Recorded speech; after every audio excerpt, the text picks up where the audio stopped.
안녕하십니까. 징징학도이 TV 시청자 여러분, 투자자 여러분, 반갑습니다. 네, 많은 분들이 어려운 때 우리 이분을 통해서 어떻게 시장을 봐야 하는지 많이 도움을 받았는데요. 빈센트님 오셨습니다. 빈센트님 어서 오십시오.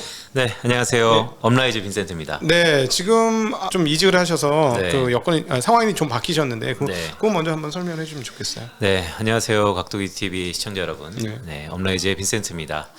3개월 만에 소속이 바뀌었고요. 업라이즈는 스타트업입니다. 네. 똑같이 스타트업이고 다만 두 가지 큰 비즈니스를 하고 있는데 첫 번째는 요즘에 크레딧 이슈가 터졌던 디지털 자산, 디지털 자산을 다루는 한 부류가 있고요.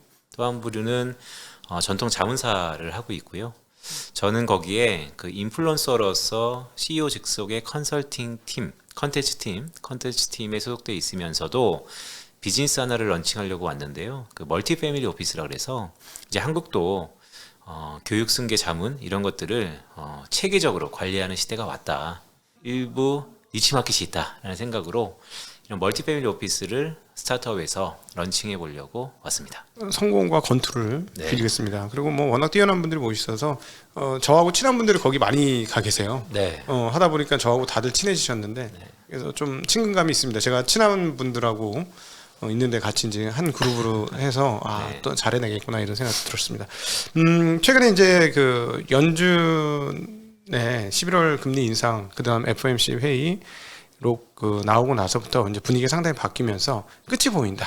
끝이 보인다 하면서 10월 달에 무슨 뭐 세상 망할 것 같았던 분위기가 11월 달에 와서 반전되면서 상당히 회복을 했습니다. 그리고 한국 같은 경우는 오히려 회복이 조금 더 폭이 컸고요. 그럼에도 불구하고 이제 내년도에 고민은 높은 금리가 상당히 유지가 될 것인데 과연 이게 어떤 파급 효과를 만들어낼 것인지는 사실 가봐야 하는 거잖아요. 미지수인데 이런 때 과연 우리는 세상과 그 시장을 어떻게 봐야 하는지 하는 고민이 있는데 우리 빈센트님이 여기에 대한 좋은 그 가이드를 좀 해주시면 좋을 것 같습니다. 네, 매우 중요한 시기이고요. 네. 오늘도 공교롭게 녹화일 기준으로 11월 말일인데 네, 자, 내년도 시기가 뭐 어둡죠. 주요 기관들에서의 경제 전망이 내년도 경기 침체입니다. 네, 그렇죠. 경기 침체가 다가오고 있고 말씀 주셨던 것처럼 높은 금리는 곧 비용이기 때문에 높은 비용을 당해낼 장사 없다. 그래서 약한 고리들이 쓰러지고 있고 그런 쓰러진 것들이 자산 가격의 도미노 현상을 불러일으킬 수 있다. 네. 실제 그런 거의 전초전 현상으로서 최근에 자산 가격들의 도미노 현상이 있죠. 비트코인부터 시작해서 금리, 환율, 주가, 최근에 실물 부동산까지도 그 도미노의 여파가 이어지고 있습니다. 자, 그러다 보니까 자산 가격이 거품이 빠지고 있고 네. 이 거품을 빠지는 것을 넘어서 실물 경기에 큰 침체 가능성이 있다. 자, 이럴 때 우리는 어떻게 첫째 살아남아야 되는가, 둘째 살아남을 수 있다면 어떤 전략을 취해야 되는가가 매우 좀 중요한 시기다라고 할 수 있겠습니다. 네네. 지금 약한 고리가 쓰러지고 있고 한국 같은 경우는 이제 부동산 가격이 조금 급락을 하고 있는데 이렇게 급락을 하게 되면 생각보다 좀 빠른 속도로 빠지고 있잖아요. 네. 우리가 천천히 빠질 거라고 생각했는데 그건 결국 이제 따지고 보면 부채의 양이 너무 많기 때문이다. 네. 우리나라 같은 경우는 가계 부채가 많고 전 세계적으로도 과거에 비해서 부채의 양이 워낙 많아졌기 때문에 즉 금리가 비용인데 그 비용을 감당해야 되는 모체인 부채가 너무 커져서 네. 비용 감당이 굉장히 어려워진 것이잖아요. 근데 이제 그 어떻게 보면은 긴 틀에서 보면 이제 부채의 구조 조정이 지금 시작이 된 건데 네. 이 구조 조정을 하는 그 연준의 입장에서는 사고를 일으키면서 예를 들어서 집 청소하는데 집을 태우면서 집 청소할 리는 없고 네. 좀 약간 시끄럽더라도 집 청소만 하는 정도, 시끄러운 정도만 용납이 되지 어디 뭐 대들보가 무너진다거나 불이 나거나 이렇게 하면 안 될 건데 그 연준이 그걸 잘 조정할 수 있지 않을까요? Don't fight the Fed라는 네. 시장의 격언이 있죠. 연준에 대항하지 마라. 네네. 그만큼 연준의 절대적인 위치와 위상을 나타내는 격언입니다. 네. 하지만 저는 연준이 곧 답은 아니다 라는 생각을 갖고 있고요. 실제 올해 들어서 인플레이션의 트랜지토리, 즉 일시적인 실기, 판단의 실기 자체가 연준은 완전체, 그러니까 완전한 존재는 아니다라는 네. 것을 어느 정도 반증했다라고 보고 있고요. 결론부터 말씀드리면 저는 연준은 내년 상반기쯤에는 기부업 할 것이다라고 보고 있습니다. 기부업이란 게 무슨 뜻일까요? 여기서 기부업은요, 지금 계속해서 얘기하고 있죠. 인플레이션을 먼저 잡겠다. 경기는 침체 오지 않는다. 우리 고용시장을 봐라. 괜찮다. 네네. 우리 가계를 봐라. 여전히 저축은 풍부하고 오히려 가처분 소득 대비 현금성 자산이 최근 통계를 보니까 25%까지 올라왔더라고요. 네. 그만큼 소비의 버퍼가 크다. 네. 즉 경기 침체는 없다. 우리는 인플레이션을 잡을 수 있다. 라고 얘기는 하지만 실제 제가 보는 모형이라든지 아니면 부동산 가격들의 심리 지수의 하락, 또한 생산 지수의 둔화 가능성들을 놓고 봤을 때 미국은 이미 경기 침체에 들어갔다라고 저는 보고 있습니다. 경기 침체 이미 들어갔다. 그러면은 이제 경기가 버틴다는 거를 포기해야 된다는 말이죠. 그렇죠. 그러니까 경기 침체에 이미 들어갔기 때문에 11월 FOMC 의사록을 잠깐 복기해 보면 저는 딱 한 단어로 내전이라는 말씀을 드리고 싶은데요. 네. 중구난방의 의견들이 나타나고 있고 예. 실제 12월 FOMC는 총 12명의 투표권자 중에서 민간의 5명, 그 중에서 디폴트인 뉴욕 연준 총재 빼고 4명의 민간 위원들이 교체되는 시기이기도 한데 네. 내년에 새로 들어오는 그룹핑의 4명의 민간 위원들의 스탠스가 지금 상황에서 놓고 봤을 때 중립 아니면 매파적입니다.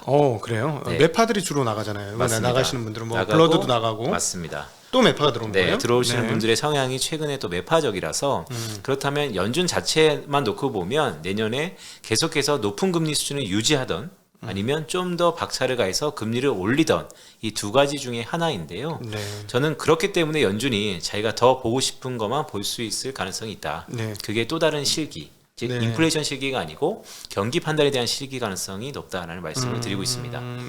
지금 말씀하신 대로 금리를 굉장히 높은 상태로 끌고 가겠다. 그거는 뭐 지금 현재 연준이 하는 얘기고 네. 또 매파들이 들어오면 그럴 가능성이 있다. 오케이.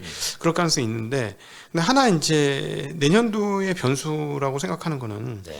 인플레이션이 지금보다는 확연히 떨어지지 않을까 하는 네. 생각이에요. 왜냐하면 이제 오늘도 케이스 실내 주택가격지수 9월달치가 나왔는데 네. 확실히 빠지고 있고 전년 대비 12.1%에서 10%로 네, 10.4% 정도 나왔죠. 상승률이 떨어졌고 근데 그게 9월달치고 10월달은 더 크게 빠졌을 가능성이 있으니까 네.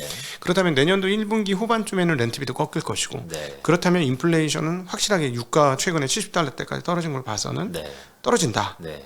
그럼 괜찮지 않을까 하는 생각도 드는데. 네, 그러니까 물가가 떨어지는 이유가 기저를 차지하더라도 말씀드렸던 것처럼 뭐 코어 PC의 임대료가 차지하는 비중이 약 한 40%예요. 네네. 그러니까 임대료가 사실 매우 중요하다라고 볼 수도 네. 있는데 최근에 주택가격 지수들의 심리 지수들의 큰 폭의 하락세를 놓고 보면 임대료도 따라서 조정받을 가능성, 즉 하락 가능성이 높은 것이죠. 그렇다면 내년 상반기에 물가는 디스인플레이션, 즉 네. 상승폭이 둔화되는 것은 컨센서스로 자리 잡고 있는데 네. 저는 한 발 더 나아가서 이 수요단에서의 예. 인플레이션의 기여도가 매우 컸었다.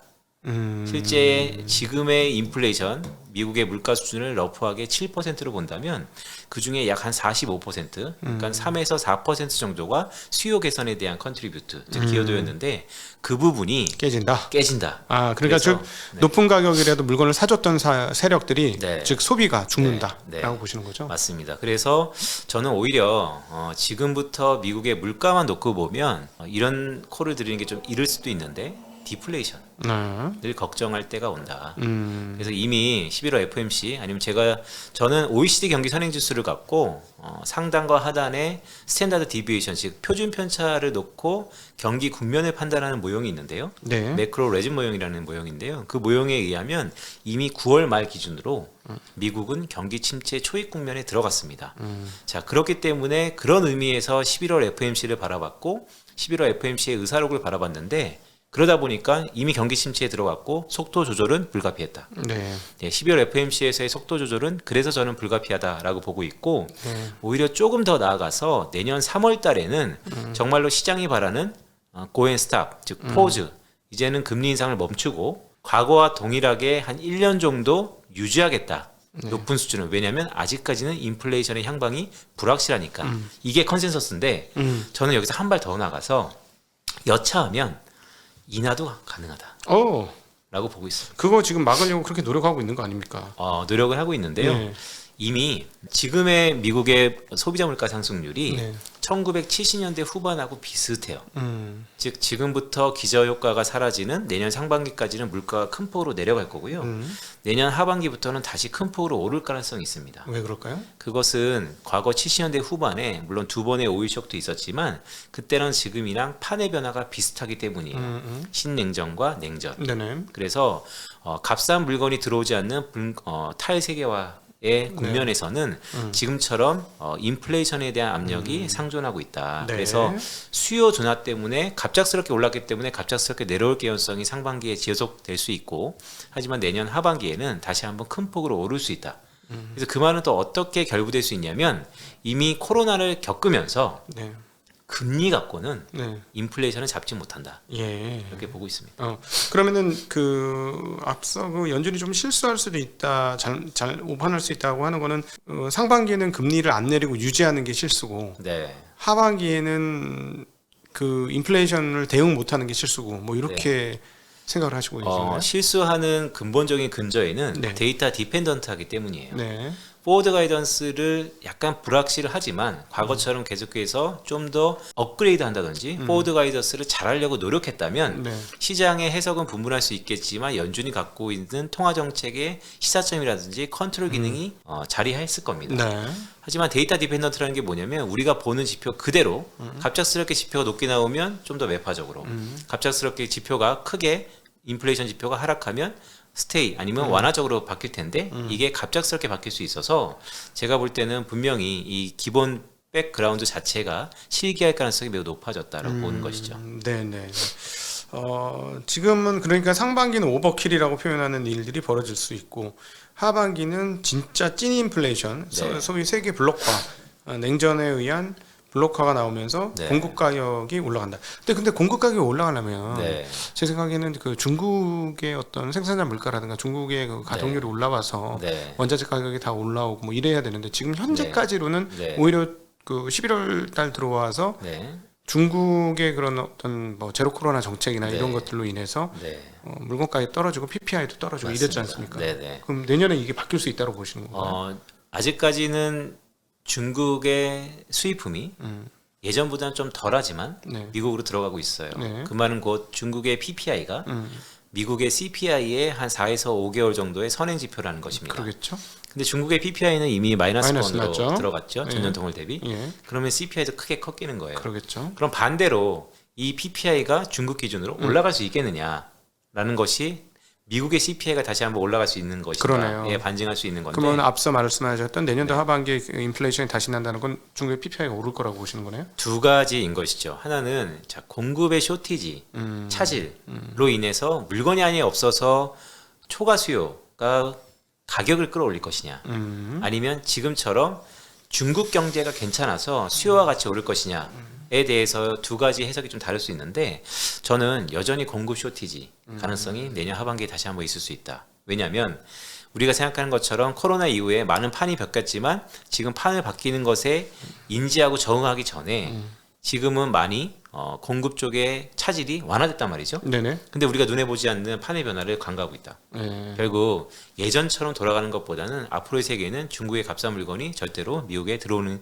그 영향이 줄어들 것이다 라고 보고 있습니다. 그런 의미에서 보면 미국에서 필요로 하는 이런 물품들이, 저물품들이 들어오지 않는다. 장기적으로는 그럴 것 같아요. 네. 그리고 고 하이테크 관련은 또 그럴 것 같습니다. 네. 근데 일반 생필품에 관해서 과연 그럴까? 네네. 좀 의문이 드는데요. 네, 저도 여전히 의문이에요. 그 부분이. 왜냐하면 그렇게 빨리 판이 바뀔 것이냐. 그러니까요. 결국 생필품들은 정치는 정치고 경제는 경제다라고 네. 보는 것이고요. 자, 그렇기 때문에 제가 생각하는 것처럼 전 전망이 어떻게 보면 되게 스티키하게 급하게 내려갔다가 급하게 올라가는 전망을 드리고 있지만 그 중간에서의 약간의 마사지는 있을 수 있을 것 같아요. 왜냐하면 우리가 생각하는 것처럼 모든 것들이 판에 바뀌는 것처럼 딱딱 바뀌는 건 아니잖아요. 네. 하지만 그럼에도 불구하고 그 스킨 자체가 내년도에도 이어질 가능성이 있다라는 데 좀 더 방점을 둔다라는 네. 말씀드립니다. 지금 얘기하시는 동안에 사실은 중국 시장이 이틀가 아주 상당히 전일은 폭등, 오늘은 급등 네. 하면서 뭐 제로 코로나 다 풀린 것처럼 분위기가 확 바뀌었고, 네.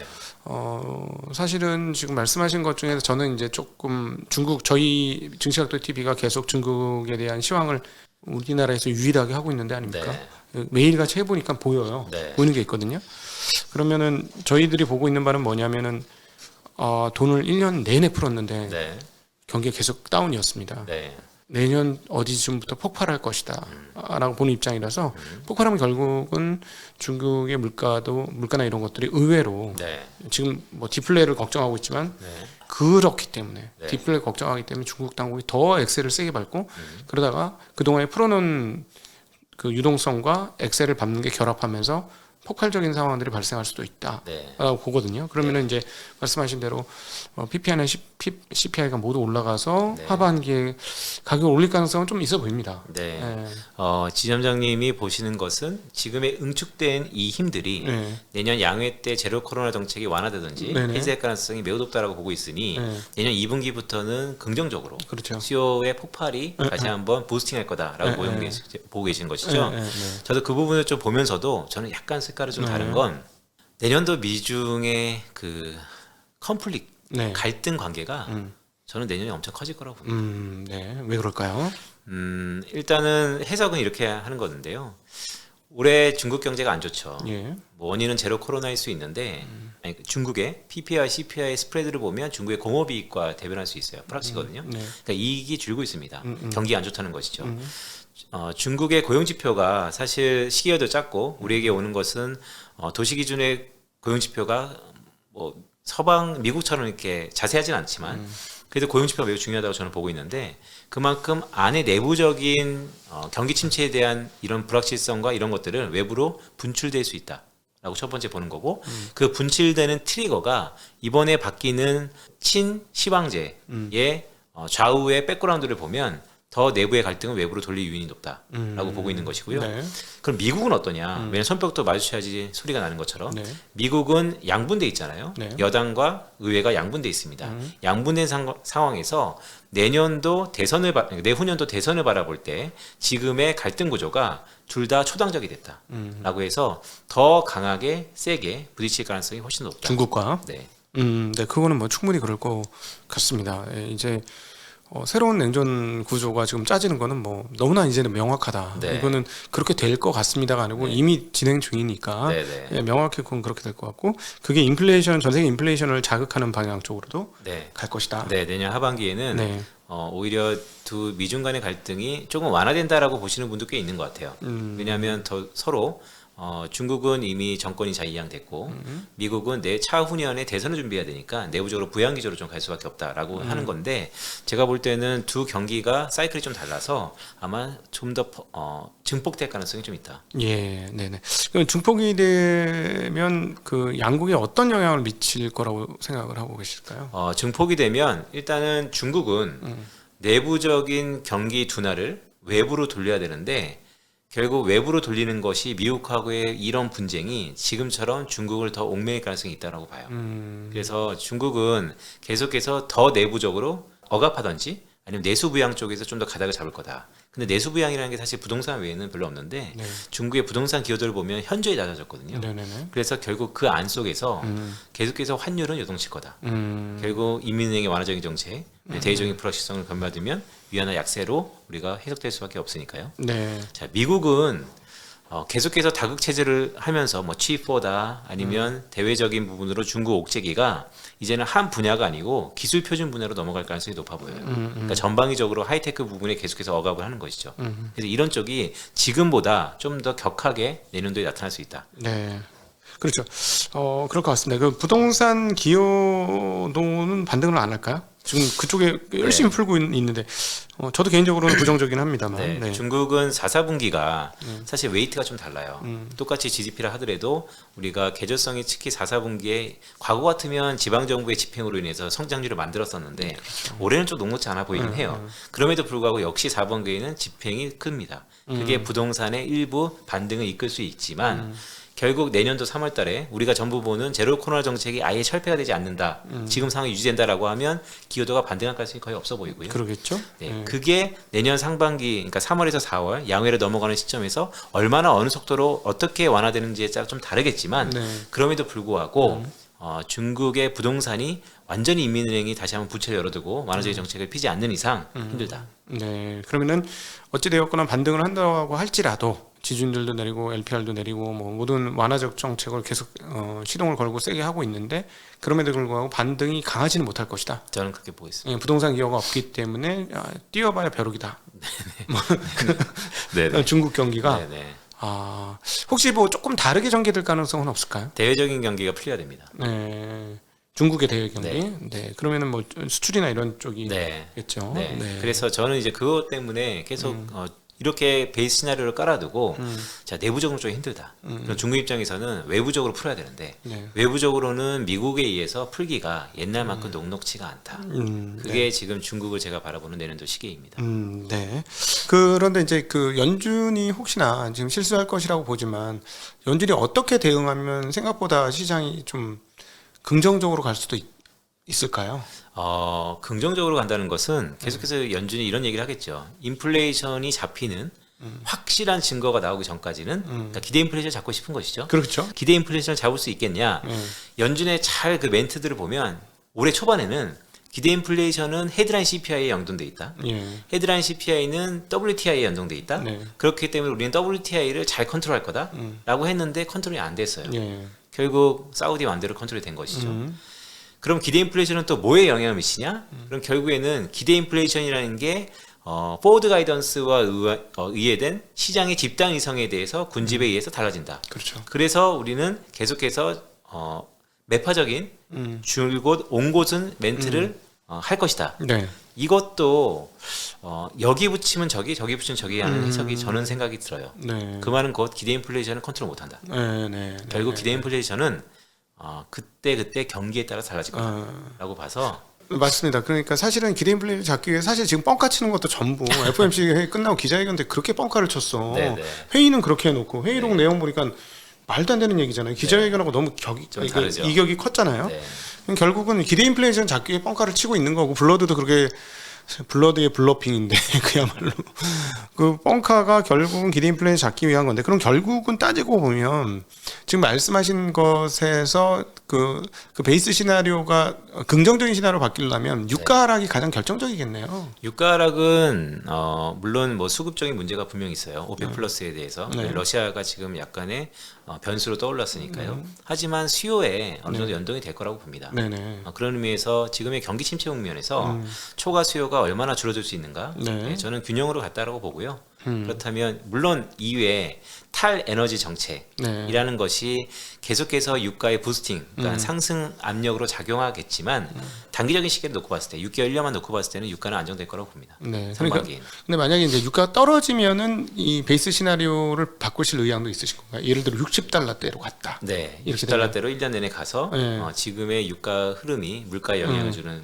네. 여파를 말씀하시는 네, 거죠. 기대 인플레이션을 확실히 꺾을 네. 60달러 정도 때 가면은 기대 인플레이션 꺾일 것 같거든요.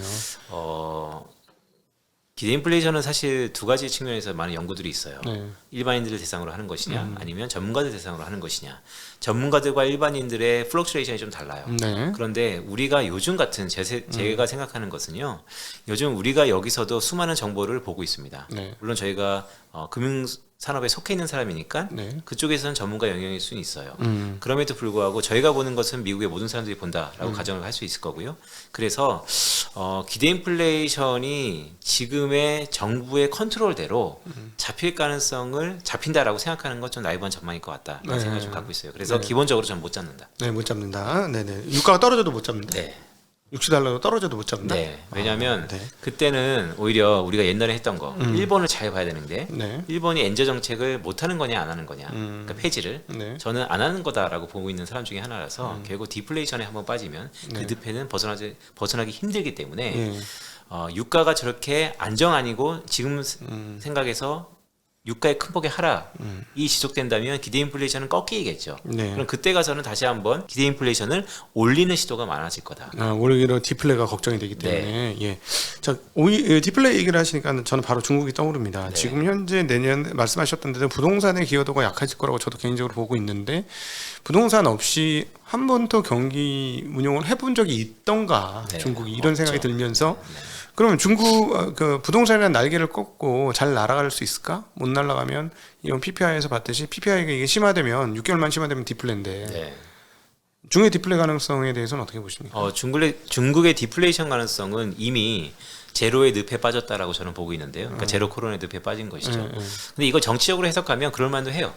충분히. 그렇지만 이거를 복합적으로 생각하면 이미 지금 꽤 오랜 시간 제로 코로나 정책을 고수하고 있는데 네. 실제 고수하는지는 잘 모르겠어요. 네. 일단 고수하고 있는데 그게 지표에 나타나는 오늘도 PMI가 되게 안 좋게 나왔는데요. 그렇죠. 이미 디플레이션 늪에 빠졌다. 네네. 그래서 그게 중국 역시도 기본적으로 턴어라운드 하려면 OECD 국가, 물론 중국은 거기에 논의돼 있지만 OECD 국가들이 1950년대부터 경기 침체에 들어갔을 때, 그러니까 실물 경기가 침체에 들어갔을 때 그걸 벗어날 수 있는 평균적인 기간이 15개월입니다. 15개월. 네, 소프트였으면, 그러니까 소프트 리세션이었으면 12개월, 1년 정도고 하드면 거의 2년 가까이 19개월 이상이고요. 네. 그렇다면 러프하게 보더라도 한번 디플레이션에 빠지면 거의 1년 이상은 간다. 네. 내년에 디플레이션 압력이 중국도 지속된다라고 보는 게 좀 더 합리적인 전망이긴 합니다. 네.